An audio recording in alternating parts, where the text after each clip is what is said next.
What? Are you still mad that I stole your boyfriend? The childhood friend who snatched away my soon-to-be spouse had the nerve to invite me to their wedding. But that's not all. You're still single, right? Sorry, I took your hot, successful boyfriend. Infuriated by her thoughtless words, I felt compelled to confront her with a certain truth. More importantly, are you sure about your husband? What is going to happen to this homewrecker who didn't take my warning seriously? My name is Emily. I'm 28 and work at a small company. In a small workplace, I have to do everything. Though it feels odd to say it myself, I believe I'm doing an outstanding job. I have been dating my boyfriend, Mark, for 3 years. I fell head over heels for him, and after I made a move on him, we started dating. Mark and I have discussed marriage since we're both at the right age. But we haven't gotten into specifics. The reason is we don't see eye to eye on our life after marriage. He wants me to be a full-time homemaker.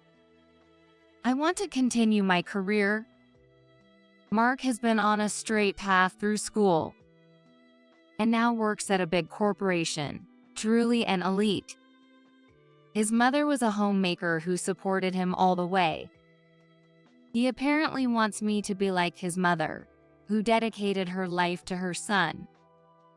But I don't share that elite mindset. I want my children to grow up free and happy. Most of all, I'm not good at household chores. I've never wanted to be a full-time homemaker. These differing opinions are stalling our marriage plans. Well, it can't be helped. Differences in values are a tough nut to crack, huh? Feeling worn out by all these issues, I went to a cafe with my friend, Sarah, to vent. The one listening to my story with a wry smile was my childhood friend, Sarah. We've been close since kindergarten and can talk about anything. Even if I became a homemaker in today's world, you never know what might happen, right? His company could hit a rough patch anytime. We'll cross that bridge when we get to it. I doubt I could find a good job in a hurry if that time comes. If you keep thinking like that, you'll never get married, will you? Well, that's true. I leaned back in my chair and gazed at the ceiling of the cafe.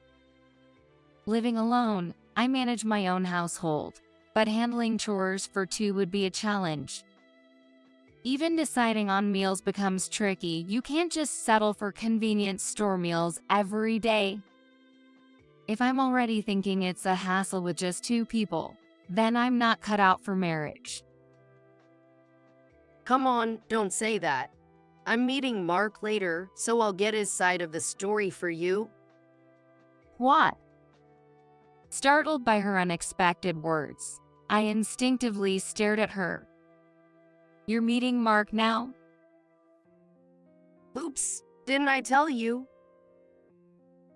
This is the first I'm hearing of it. Really?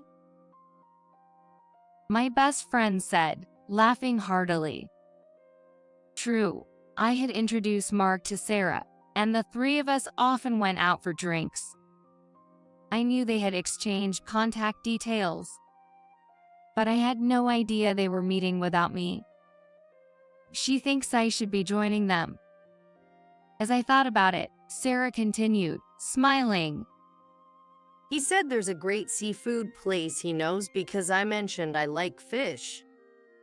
Hearing that, my face fell. I'm not that into fish. That's why I didn't invite you, Emily. Oh, right. So they intended to go without me from the start. What's that about?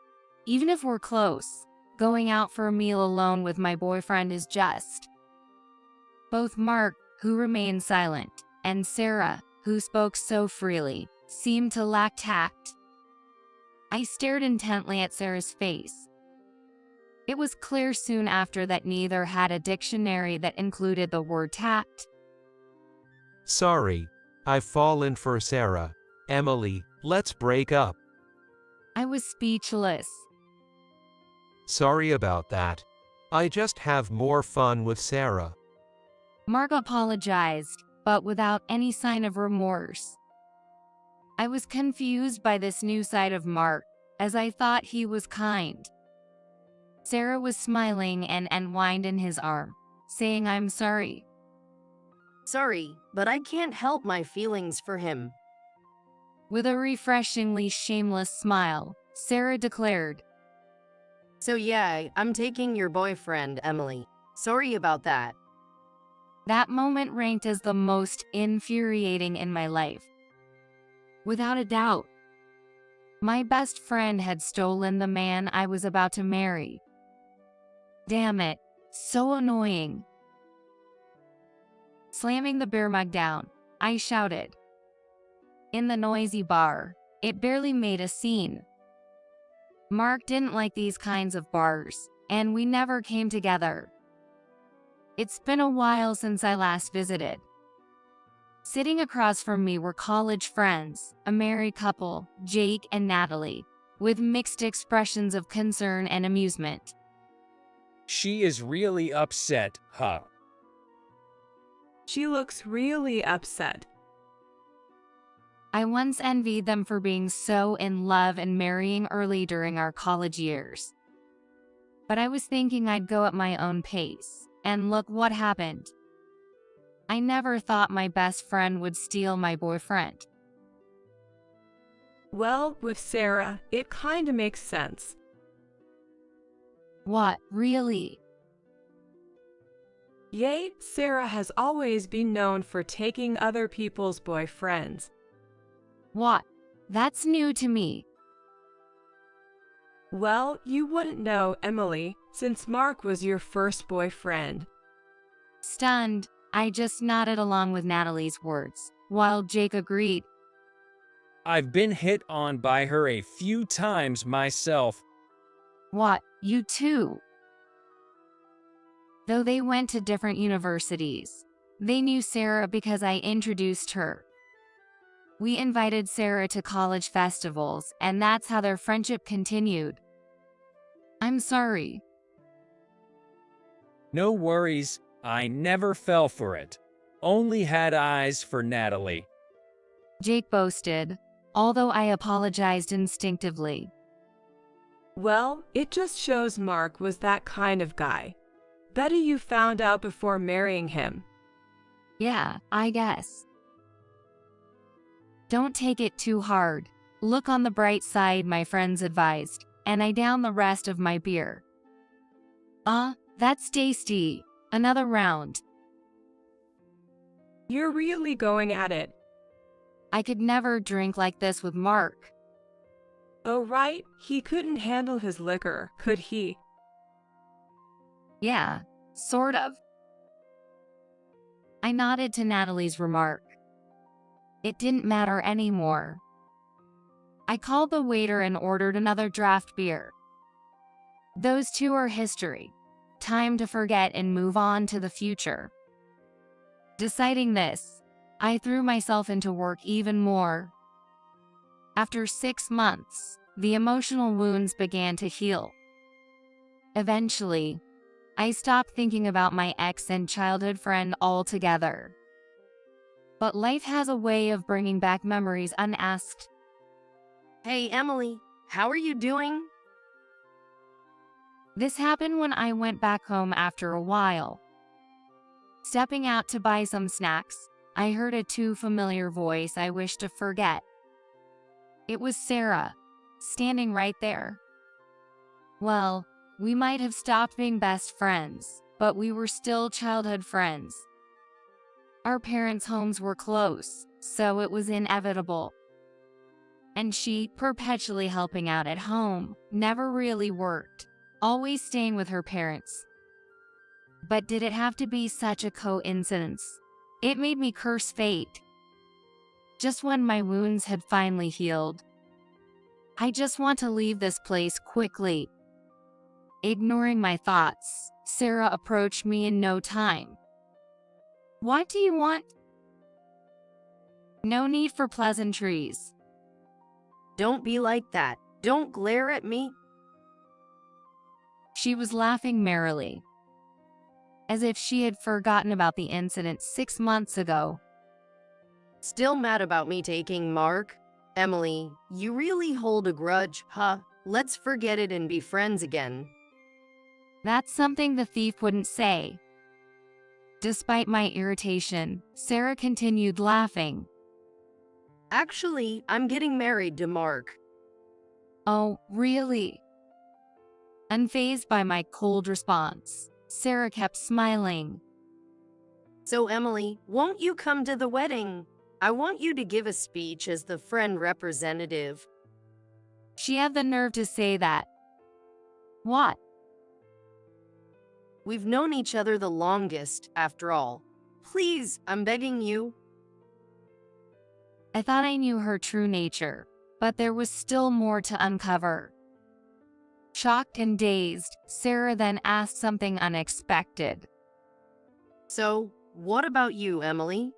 Are you married? What? Should I say I'm the woman whose boyfriend you stole 6 months ago when I was considering marriage? I grimaced. Oh, right. You're still single, huh? Sarah laughed, seeing my expression. Are you still hung up on it?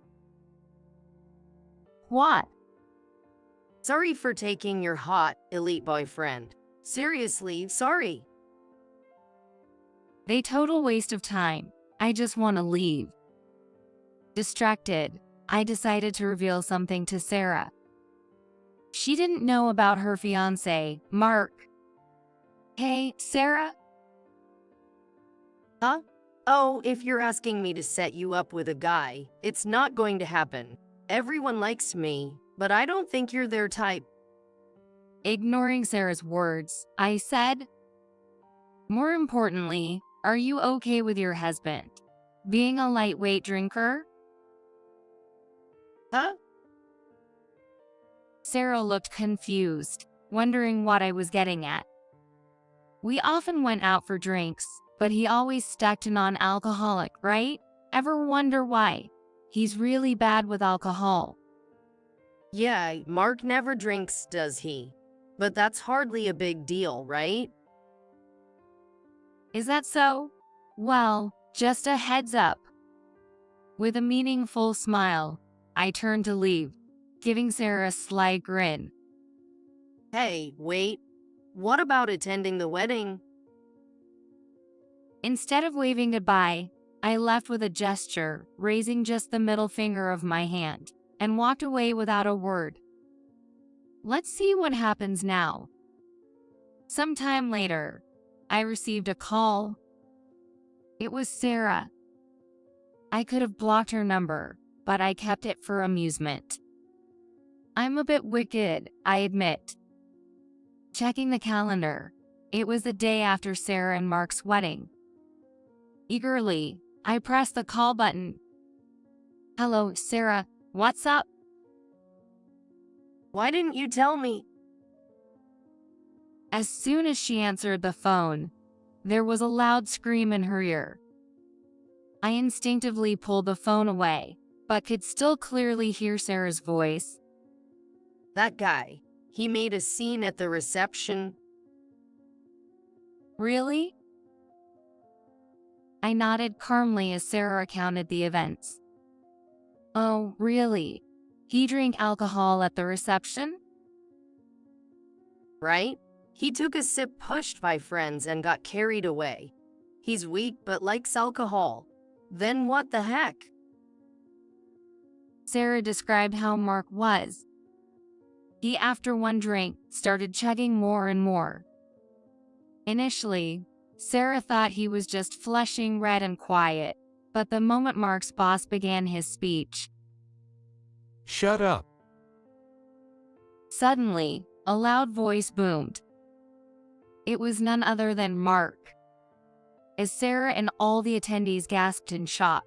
Mark stood up and, in an unbelievable act, snatched the microphone from his boss. And that's not all. He also tore off the boss's toupee from his head. Yes, the boss's well-known secret. He wore a toupee. Mark had snatched it off, and revealing a perfectly bald head. 1. More bald than the average person. Amidst the speechless crowd, only Mark seemed pleased.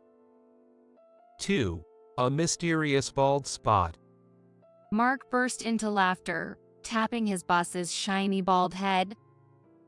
Immediately after, a scream echoed through the reception hall. It was from the boss. With a bright red face, the boss snatched his toupee back from Mark and silently left the venue. Luckily, the counting song ended at 3. A crescent moon bald spot. Oh dear. Did you just say, oh dear?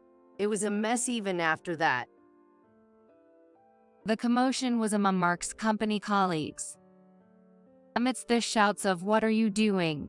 Mark laughed heartily and downed a glass of champagne. Then, sitting down, there was a moment of silence. Just when it seemed things had calmed down, the ceremony continued. I was impressed that they continued the ceremony, but of course they couldn't have just stopped. And then came the wedding cake. Just as they were about to cut the cake, He suddenly grabbed my face. and then I couldn't contain my excitement.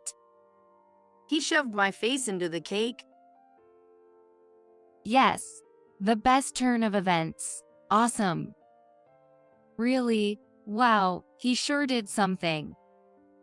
Not did something. He made a complete mess of things. Through the phone, I could hear Sarah's voice, on the verge of tears. Actually, she was probably crying. I've known her long enough to tell even without seeing her face. As I pictured her crying, I burst into laughter. That's so funny. I told you, he can't handle his liquor. It's not just weak, that's being a drunkard. Yes, Sarah is right. Mark is a drunkard. Even worse, once sober, he wouldn't remember anything he'd done, which was a real problem. I knew about his bad drinking habits even before we started dating. In fact, when a mutual friend introduced us, that friend had warned about never, ever let Mark drink. However, on our first date, perhaps due to nerves, Mark mistakenly drank from my glass. That's when he really messed up. Well, he made a scene, made a mess, spilled his drink on me, and got all tangled up. To top it off, he tried to strip in the bar, so I had to hurriedly stop him, something I remember clearly. Or rather, I can forget. After that, I made sure never to let him drink alcohol again. I was careful to prevent any mistakes from happening. Luckily, in these times, there are hardly any company drinking parties.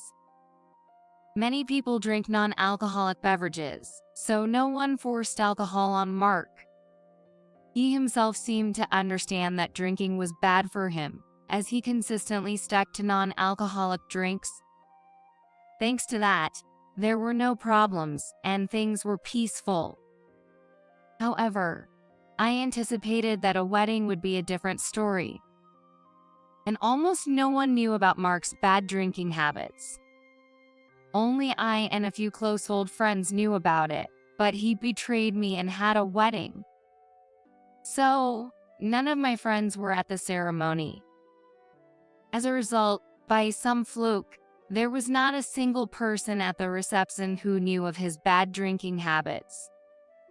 And he spectacularly messed up. That's the story. All's well that ends well, huh? So, What did he end up doing? He started laughing hysterically at me covered in cake and then suddenly began to strip. The reception was a cacophony of screams. In the end, Mark, who was about to strip, collapsed and was carried out by the men, ending the event. And Mark doesn't remember any of it. Exactly. He's acting all nonchalant, like, what about the honeymoon? As if it's the right time for that. Right, I get you. Hilarious. Apparently, Mark turned pale when he heard the story and showed up at work. And then, while waiting for him to return, Sarah called me to complain. Why didn't you tell me? Well, I did say he can't handle his liquor, right? It's not about being strong or weak. That's not just bad drinking. That's alcohol madness. It's not my business. Let's just hope he doesn't get fired. With that, Sarah was speechless. Taking in her silence, I quietly hung up the phone. Of course, I blocked her number afterward, so she couldn't contact me again. After that, being childhood friends and all, rumors started to spread around our hometown. According to what I heard from my parents, Mark, who managed to avoid getting fired, was sent off to some backwater branch. He could have made a comeback to the head office if he had tried hard, but instead, he messed up big time, skipping work and ultimately got fired. Sarah, who had planned to marry a high-earning, handsome elite and enjoy a leisurely life as a stay-at-home wife, reluctantly moved to the countryside with him but was furious when he was fired. She demanded a divorce and sought alimony. But then, the tables turned. Mark counterclaimed for alimony, citing her infidelity as the reason. Moving to the countryside, with its lack of entertainment, she started an affair, of all things. And it was with a married person, which is just scandalous. Typical woman who wants other people's men, indeed. The divorce proceedings turned into a quagmire, and the alimony ended up being nullified as both were at fault. They divorced. Mark, back at his parents' place, spiraled into alcohol dependency. On the brink of addiction, his parents admitted him to a clinic for treatment. Who knows how many years it will take for Mark to reintegrate into society. And Sarah, after becoming the talk of the town, she couldn't return home and her whereabouts are now unknown. There was a call to her family once, crying, "I can't make ends meet." But after they turned her away, she went off the grid. Having lived at home and never worked, Sarah had no idea how to make money. Who knows where she is and what she's doing now? It takes years to build a friendship, but only a moment to destroy it. As for me, I've thrown myself into my work and moved on.